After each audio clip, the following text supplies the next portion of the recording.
지난 주일 다윗의 유언을 마지막으로 살펴보았습니다. 오늘은 우리가 오랜만에 신약으로 옮겨서 우리가 너무 잘 알고 있지만 사실은 잊어버리고 살아가는 것, 너무 단순하지만 중요한 그런 진리를 다시 한번 리마인드 해보겠습니다. 우리는 의외로 너무 잘 알기 때문에 잊어버리고 살아가는 경우가 많아요. 내가 잘 알고 있다고 생각하기 때문에 또 실천하지 못하며 살아가는 경우가 많습니다. 바로 그 단순한 진리를 다시 한번 살펴보도록 하겠습니다. 1517년에 마르틴 루터는 의인은 오직 믿음으로 살리라 라는 로마서 1장 17절 말씀에 은혜를 받고 그 말씀을 기치로 내걸었지요. 그 말씀으로 인해서 사실은 종교 개혁이 시작이 된 것입니다.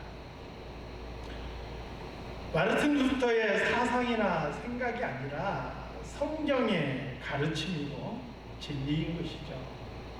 에베소서 2장 8절에서 9절 말씀에 보니까 너희는 그 은혜에 의하여 믿음으로 말미암아 구원을 받았으니 이것은 너희에게서 난 것이 아니요 하나님의 선물이라.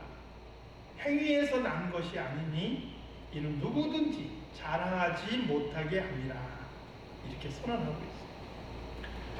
우리가 믿음으로 구원받았다는 것, 우리의 어떤 행위가 아니라 내가 무엇을 잘한 결과 또 어떤 것을 지불한 대가로 구원을 받은 것이 아니고 우리의 구원은 우리의 믿음으로 오롯이 하나님께서 우리에게 주신 선물로 그렇게 우리에게 주어졌다 선언하고 있는 것이죠. 현대 교회에 이르기까지 우리는 이 가르침을 붙잡고 지금까지 신앙생활을 해왔죠. 이제 현대 교회에 와서 이 가르침이 많은 부작용을 만들어냅니다. 그 부작용은 교인들이 믿음에 대해서 오해를 합니다. 내 행위와는 관계없이 행위가 아니라 믿음으로라고 이야기하니까 행위와 믿음을 별개로 딱 나눠서 생각하는 거예요. 그래서 내 행위와는 관계가 없이 믿기만 하면 구원받는다라고 생각하는 거예요. 내가 어떻게 살든 무엇을 잘못하든 건 관계없이 내가 믿기만 하면 정말 어떻게 사는 건 관계없이 믿기만 하면 구원받는다. 이렇게 생각하는 것이죠. 이것은 과거 로마 카톨릭에서 어떤 죄를 지었던지 간에 면죄부를 사기만 하면 그 사람은 지옥에서 연옥에서 천국으로 올라간다. 그래서 면죄부를 샀던 것과 같은 거예요. 내가 어떻게 살든 간에 믿기만 하면 난 천국 간다. 이렇게 생각한 것이죠. 그래서 신앙생활하면서 구원받았다고 하면서 믿지 않는 사람보다 훨씬 질이 나쁜, 훨씬 인격적으로 덜 성숙된, 그리고 오히려 더 나쁜 일을 많이 하는 그런 나쁜 그리스도인들이 많이 생겨나게 된 거예요. 예수 믿는데 믿지 않는 사람보다 더 못하는 예수 믿는 사람. 칼빈의 표현에 의하면 이것은 나쁜 그리스도인. 나쁜 그리스도인들이 교회에 끼치는 해악은 이단이나 적그리스도보다 더 크다라고 칼빈은 이야기를 했어요. 왜 이런 일이 생겨났느냐? 믿음이 무엇인지에 대한 오해에서 생겨났다 하는 것이죠. 믿음이라는 것은 단순하게 내가 예수님 믿습니다 라는 고백이나 내가 예수님을 믿는다라는 감정적인 확신, 이게 믿음의 전부가 아니라는 거예요. 물론 이것도 믿음의 한 부분이에요. 그런 고백이나 확신도 믿음의 한 부분인데 그것은 정말 믿음의 한 부분이지 그게 믿음의 전체 모습이 아니라는 거죠. 남녀 간의 사랑이라는 것도 마찬가지예요. 내가 어떤 사람에게 호감이 있고 그 사람을 좋아하는 마음이 있다고 해서 그게 다 사랑이냐? 그것이 사랑의 전부냐? 그것은 너무 사랑을 값싸게 정의 내린 거지요. 사랑이라는 것은 그런 값싼 감정에서 한 분만은 아니에요. 물론 그런 감정적인 거, 그런 호감, 좋은 마음들, 이게 사랑에서 빠질 수 없는 중요한 요소임에는 분명합니다. 그런데 그것이 사랑의 전부가 아니라는 거예요. 사랑은 거기에 더해서 그 사람을 사랑하는 것만큼의 책임이 따르는 것이고요. 또 의무가 따르는 것이고요. 내 행동이 따르는 거예요. 그게 사랑입니다. 그래서 정말 진정한 사랑이라는 것은 한순간의 감정의 문제가 아니라 자신의 삶 속에서 지속적으로 이루어가는 과정 속에서 사랑을 이야기해야 하는 것이죠. 믿음이라는 것도 마찬가지입니다. 믿음이라는 것은 내가 예수님을 믿습니다. 내가 예수님 좋아해요. 주님 사랑해요. 이렇게 고백하는 것이 믿음의 전부가 아닌 거예요. 믿음이라는 것은 내 삶 속에서 그 믿음에 따르는 책임과 의무가 있는 것이고 지속적인 삶의 변화들이 나타나는 것, 이 모든 것을 포함해서 믿음이다 이야기합니다. 그래서 믿음이라는 것은요, 내 평생의 삶 속에서 내 삶 전체의 삶을 통해서 고백되어지는 하나의 신앙의 고백인 것이죠. 야고보는 여기에 대해서 야고보서 2장에 보니까 구체적으로 이렇게 언급합니다. 내 형제들아, 영광의 주, 곧 우리 주 예수 그리스도에 대한 믿음을 너희가 가졌으니. 굉장히 중요하죠. 우리 주 예수 그리스도에 대한 믿음을 너희가 가졌으니, 이것으로 끝납니다. 그 믿음에 의해서 무슨 일이 일어나는지를 그 다음에 이야기해요. 사람을 차별하여 대하지 말라. 믿음이라는 것이 내 안에 있으면요, 그 믿음에 의해서 무슨 일이 일어나느냐? 사람을 차별해서 대하지 않는다는 거예요. 이게 믿음이라는 것이 우리에게 이루어낸 변화의 모습이기도 하고요, 당연히 믿음을 가진 사람의 삶의 책임이고 의무이기도 한 거예요. 예를 들어서 이렇게 이야기합니다. 너희 중에 회당에 금가락지를 끼고 아름다운 옷을 입은 사람이 들어오고 또 남루한 옷을 입은 가난한 사람이 들어올 때 너희들이 아름다운 옷을 입은 자를 눈여겨보고 그 사람에게 여기 좋은 데 앉으세요, 이거 드세요 하면서 그 사람에게 친절히 하고 정말 잘해줍니다. 그런데 남루한 옷을 입은 그 가난한 사람에게는 말하는 거예요. 그 사람에게는 관심을 가지지 않고 거기 서 있든지 내 발등상 앞에 앉아라, 그러니까 한마디로 말하면 그 사람은 무시한다. 이렇게 대하면 너희가 악한 생각으로 판단하는 자가 되는 것이 아니냐. 이것은 믿음을 가진 자의 모습이 아니라는 거예요. 다시 말씀드리면 굉장히 중요한데요, 믿음이 있는 사람은 차별하지 않아요. 반대로 이야기하면 사람을 차별한다면 그 사람의 믿음이 진짜예요, 가짜예요? 그 사람의 믿음을 진짜라고 이야기할 수가 없다라는 거예요. 그러니까 믿음이라는 것은 이렇게 책임 있는 삶의 변화의 모습을 우리에게 보여줍니다. 이어지는 말씀들이 있어요. 내 형제들아, 만일 사람이 믿음이 있노라 하고 행함이 없으면 무슨 유익이 있어요? 그 믿음이 자기를 구원하겠느냐? 놀라운 이야기예요. 믿음이 있다 그러면서 행함이 없는데 그 행함이 없는 믿음이 그 사람을 진짜 구원하겠느냐? 우리는 믿음으로 구원받는다라고 그렇게 주장하며 살아왔는데 행함이 없는 믿음으로 그 사람이 진짜 구원 받겠느냐?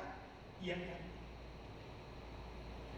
만일 형제나 자매가 헐벗고 일용할 양식이 없는데 너희 중에 왜 그렇게 굶고 살아?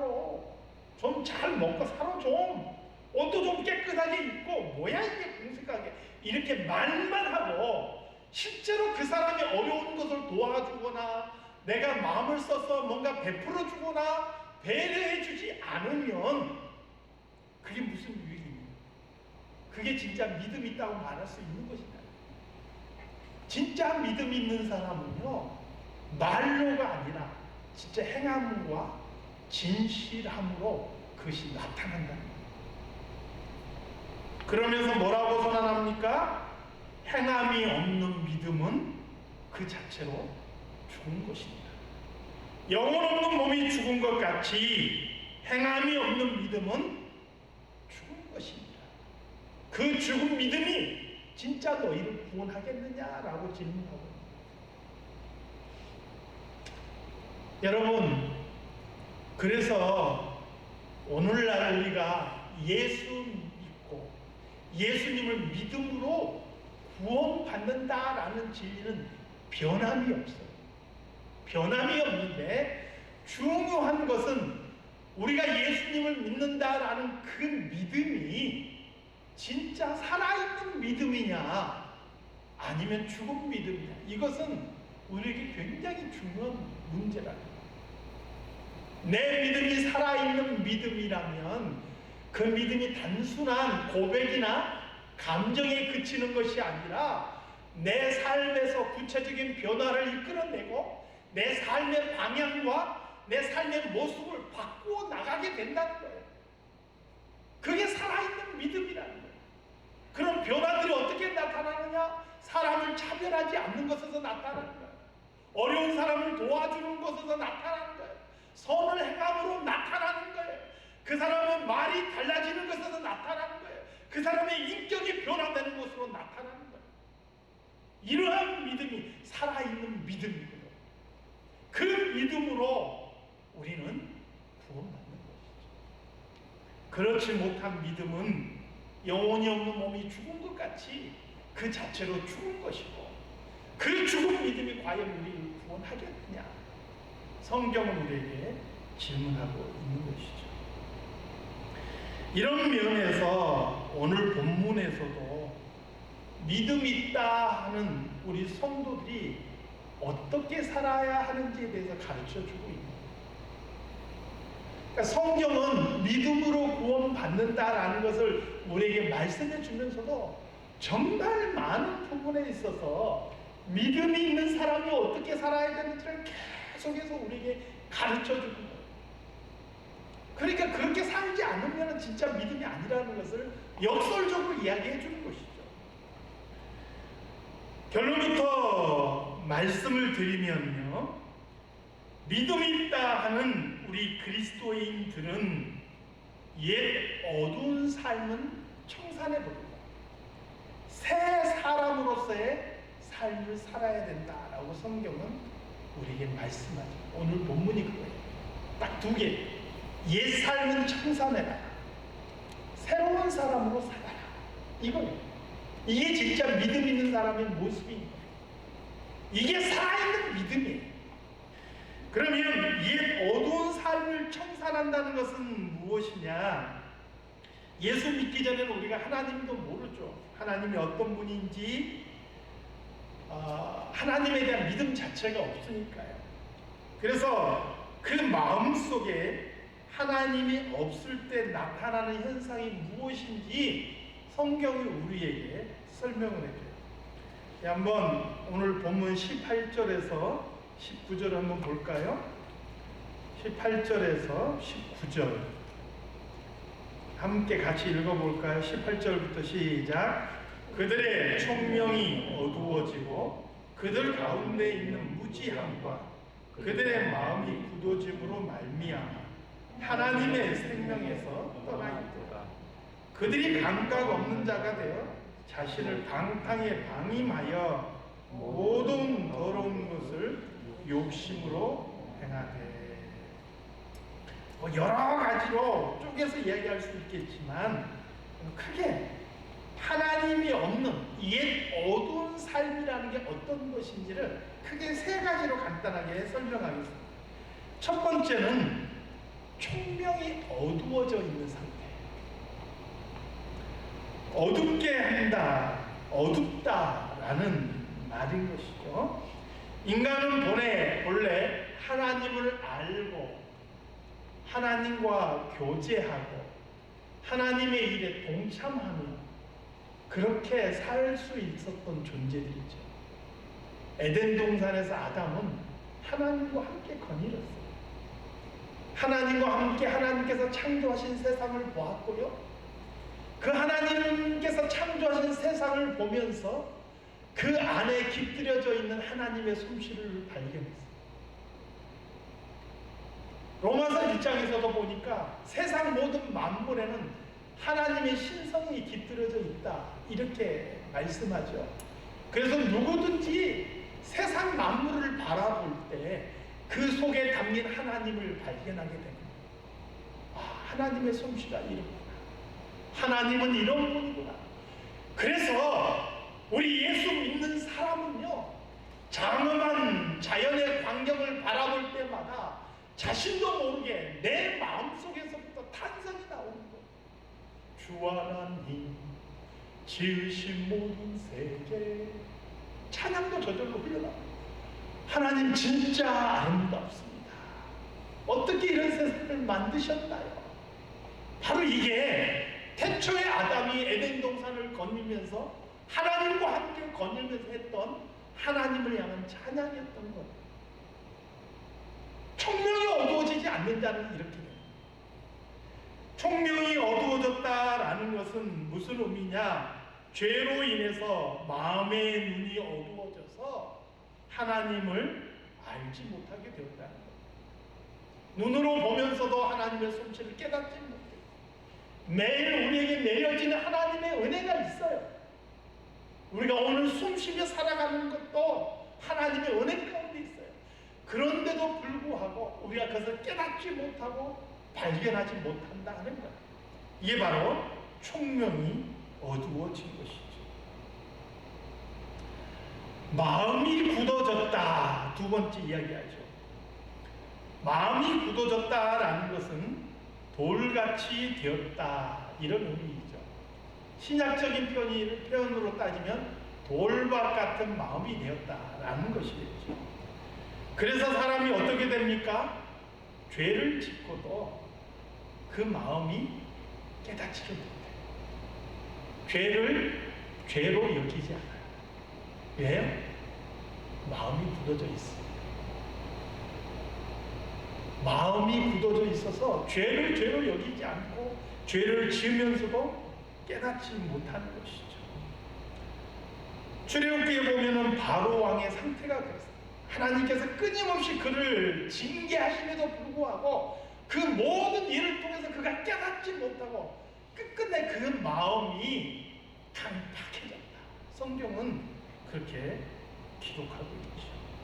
마지막 세 번째는 무엇입니까? 모든 더러운 것을 욕심으로 행한다.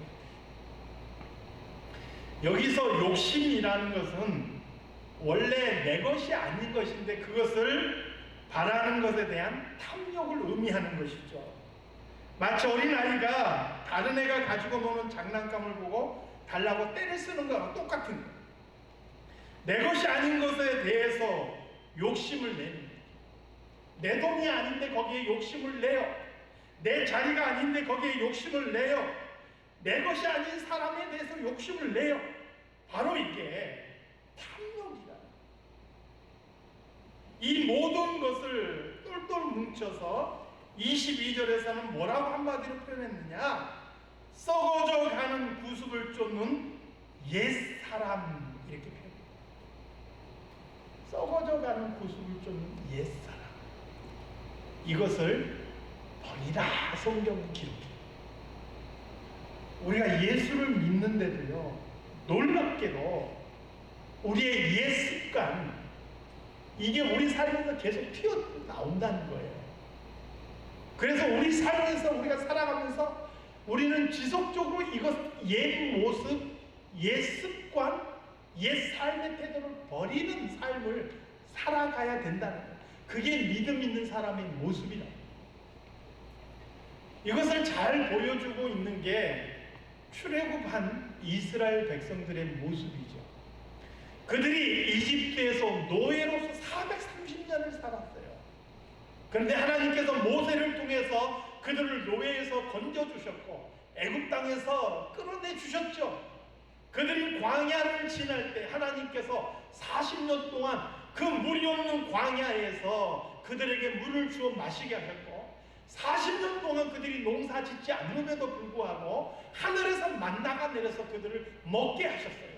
40년 동안 그들이 옷을 짓지 않았음에도 불구하고 그들이 입은 옷이 헤어지지 않았다고 했어요. 광야 모래밭을 걷는데도 그들의 발이 부르트지 않았다 그랬어요. 하나님의 은혜 가운데 살아가고 있는데도 불구하고 그 이스라엘 백성들의 마음속에 때때로 뭐가 튀어나왔어요? 옛날 애굽에서 먹었던 것들이 튀어나와요. 그 애굽에 있을 때 우리가 그 고기 먹었는데 그 참 맛있었지. 야, 고기 먹을 때 그 마늘 부어가지고 거기에 딱 곁들여 먹으면 제법 아니야? 맞아. 거기다 부추쌈 딱 싸서 먹으면 얼마나 맛있는데.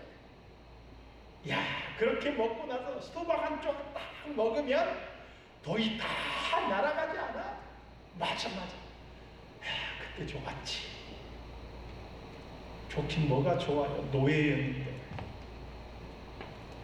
노예였을 뿐이에요. 어떤 꿈도 꿀 수 없고 어떤 비전도 후대에게 물려줄 수 없는 노예였을 뿐이에요. 이집트 사람들이 이스라엘 백성들이 예쁘고 사랑스러워서 그거 먹인 거 아니에요. 그 먹었던 그 음식들은 다 일종의 그 사람의 어떤 자양강장제라 해야 되나 기력을 돋구는 음식들이에요. 단 한 줌의 노동력까지라도 끌어내기 위해서 이스라엘 백성들의 기력을 쥐어짜기 위해서 먹였던 음식들이다. 그때가 좋았다. 노예 때가 좋았다. 급기야 뭐라 그래요? 다시 돌아가자. 우리가 예수 믿으면서 그럴 수가 있어요. 예수 믿으니까 못하는 게 많아요. 거짓말하지 마라. 장사하는데 왜 거짓말하라고 어떻게 장사를 해요? 안 그래요? 사업하는데 어떻게 거짓말 안 할 수가 있냐는 거예요. 세상에 정직해가지고 어떻게 사업을 해요? 예수 믿고 나니까 너무 재미없어. 못하는 게 너무 많아. 못 마시는 거 많고 못 먹는 게 많아. 못하는 행동도 많고. 야, 이건 나 교회 잘못 나온다 그런다. 이런 사람도 의외로 많단 말이죠. 여러분, 우리 마음속에 불쑥불쑥 튀어나오는 그런 것들이 사실은 옛습관이라는 거예요. 구습이라는 거예요. 내 안에 완전히 사라지지 않는 옛사람들이 있어서 자꾸 옛날을 추억하게 하고 그 시절로 나를 돌아가자, 나를 충동질한다라는 거예요. 그것을 갈라디아서에서는 뭐라고 표현하고 있냐면 죄의 본성을 쫓는 습관이다라고 이야기해요. 사랑하는 성도 여러분, 우리 안에 튀어나오는 옛 습관들 버려야 될 줄로 믿습니다. 우리가 버리지 않고 내 마음의 한 구석에 그것을 쌓아두고 있으면 어느 틈인가 그것이 나를 자꾸 옛날로 끌어가려고 해요. 믿음 없는 사람의 모습으로 나를 끌어가려고 해요. 결정적인 순간에 나를 망설이게 만들고 때로는 나를 잘못된 선택의 길로 이끌어간다. 사랑하는 성도 여러분, 하나님께서 이스라엘 백성들을 끌어내셨을 때는 그들이 애굽의 백성도 아니고 가나안 땅의 백성도 아니고 하나님의 백성으로 살라, 이런 뜻에서 끌어내신 거예요. 오늘 저와 여러분들은 그리스도의 사람인 줄로 믿습니다. 믿음의 사람인 줄로 믿습니다. 그러면 우리 삶에서 구습을 버려야 돼요. 옛습관을 버려야 돼요. 이 세상의 사람들이 추구하는 가치와 욕심들 우리 안에서 버려야 돼요. 이게 하루아침에 되는 건 아니죠. 날마다 내 삶에서 이 싸움을 싸우는 거예요. 그래서 예수 믿는 사람은 날마다 영적 싸움을 싸우는 거예요. 두 번째로 오늘 본문에서는 구습을 버릴 뿐만 아니라 뭐라고 이야기합니까? 새 사람을 입으라 이렇게 이야기하죠. 새 사람을 입는다라는 것은 어떤 의미냐? 오늘 본문에서 딱 두 가지로 설명합니다. 첫 번째는 무엇입니까? 심령이 새롭게 된 사람, 마음이 바뀐 사람, 그리고 또 앞으로 계속 그 마음이 바뀌어 갈 사람, 이게 바로 심령이 새롭게 된 사람. 사람의 변화는 어디서부터 시작합니까? 마음에서부터 시작합니다. 잠언의 말씀처럼 무릇 지킬 만한 것보다 더욱 내 마음을 지키라. 생명의 근원이 이에서 남이니라고 했죠. 사람은 마음이 깨지면 그 사람은 무너지는 거예요. 마음이 굳게 서 있으면 어떤 시련과 도전도 이겨나가는 거예요. 그래서 마음이 바뀌면 삶이 바뀌게 돼 있어요.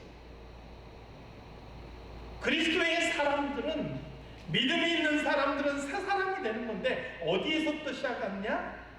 심령이 새롭게 되는 데서부터 시작합니다. 우리가 새벽기도 창세기를 살펴보고 있는데 지금 야곱에 대해서 지금 살펴보고 있어요. 이 야곱이라는 사람이 어떻게 변화되는지를 우리가 지금 살펴보고 있는 거예요. 야곱이라는 이름 자체가 사실은 발 뒤꿈치를 잡았다. 그 이름 자체가 속이는 자다. 이런 의미를 가지고 있잖아. 그러니까 야곱은 내가 원하는 것, 내가 바라는 것은 수단과 방법을 가리지 않고라도 얻어야 직성이 풀리는 사람이에요. 내 아버지를 속일지라도, 내 형을 속일지라도 내가 원하는 것은 가져야 되는 사람이에요. 그러다가 사고 친 거잖아요.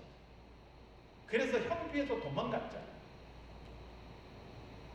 형 피해서 도망가는 중에 베델이라는 곳에서 그가 하나님을 만났어요. 아버지에게서 들었던 하나님이 아니에요. 뜬구름처럼 내가 듣고 배웠던 하나님이 아니라 내가 정말 힘들고 외롭고 내가 고통스러운 순간에 나를 찾아오셨던 바로 그 하나님. 그래서 이제야 내 입으로 고백할 수 있는 그 하나님을 만난 거예요. 그게 바로 베델이라고. 원래 이름은 루스였는데 그래서 야곱이 그 이름을 베델이라고 해요. 하나님의 집이구나. 여기가 하늘문이고 여기도 하나님이 계셨구나. 그래서 하나님의 집이라는 뜻으로 베델이라고 이름을 바꿨어요. 그리고 하나님을 만난 이후에 야곱의 모습이 달라져요. 속이지 않습니다. 정직하게 행동하는 겁니다. 탐욕스러운 삼촌 라반이 야곱을 속여서 품삯을 10번이나 바꿔요. 그럼에도 불구하고 야곱은 충성되게 일하는 모습을 봐요. 본래 목자가 양을 칠 때요, 밤에 양을 도둑질을 당하면 그 목자가 물어내야 돼요. 낮에 도둑질을 당하면 목자가 물어내야 돼요. 밤에 도둑질을 당하면 이것은 목자의 책임이 아니에요. 짐승에게 물어 찢기면 그 시체를 가져가서 보여주면 그것은 목자가 책임지지 않아도 되는 거예요. 그런데 야곱은요, 밤에 도둑맞았든지 낮에 도둑맞았든지 짐승에 물려 죽었든지 그 다 자기가 책임을 졌어요. 그렇게 하면서 충성되게 일을 했어요. 그런데 라반은 야곱에게 품삯을 제대로 주지 않기 위해서 10번이나 품삯을 바꿨다. 그런데요, 놀랍게도 속이지 않았음에도 불구하고 하나님께서는 야곱과 함께 하셔서 그가 거부가 되게 하셨다. 마음이 바뀌니까 삶이 바뀌는 거예요. 두 번째는 의와 거룩의 삶을 살라, 이렇게 말씀하고 있죠. 의는 모든 생활에서 올바르게 살라라는 의미라면, 거룩이라는 것은 하나님과의 관계 속에서 깨끗하고 정결하게 살아야 된다, 그런 의미죠. 구체적인 예를 아까 우리 야고보에서 살펴봤어요. 거룩한 삶이라는 게 정말 특별하고 대단한 게 아니에요. 막 영적으로 뭔가 반짝반짝하고 눈에 보이는 무슨 불이 떨어지는 그런 삶을 이야기하는 게 아니라, 거룩한 삶, 깨끗한 삶이라는 게 뭐냐? 우리 삶에서 다른 사람과는 분명히 차별된, 구별된 삶을 살아가는 게 거룩인 거예요. 사람들은 외모로 보이는 것에 따라 사람을 차별하고 살아요. 그 사람의 신분이나 학력이나 가진 재물에 따라서 사람을 구분하고 그것으로 차별해요. 그렇지만 우리는 그렇지 않는 거예요. 이게 거룩한 사람들의 모습. 우리의 삶의 방법이 다르다. 이게 거룩하고 깨끗한 삶을 살아가는 성도의 모습인 것이죠. 사랑하는 성도 여러분, 말씀의 결론을 맺겠습니다. 우리의 믿음에 있는 사람은요, 이제 그 믿음이 우리의 마음이나 우리의 입술의 고백에만 머물러 있지 않고요, 그것이 우리 삶의 구체적인 변화로 나타난다는 것을 기억하시기 바랍니다. 그 삶의 변화가 나타나는 사람이 진짜 살아있는 믿음을 가진 사람, 그러한 믿음을 가진 사람이 진짜 그리스도입니다.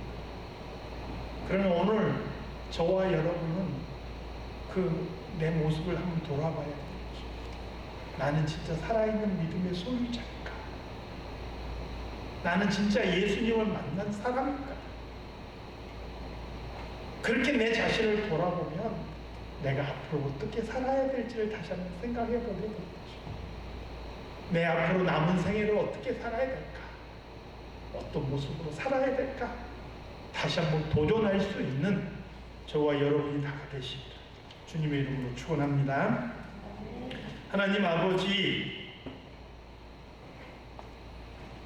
오늘 믿음으로 산다는 것이 무엇인지, 새 사람으로 살아간다는 것이 무엇인지, 너무나 단순한 진리이지만 우리가 다시 한번 말씀을 통해서 묵상해 봅니다.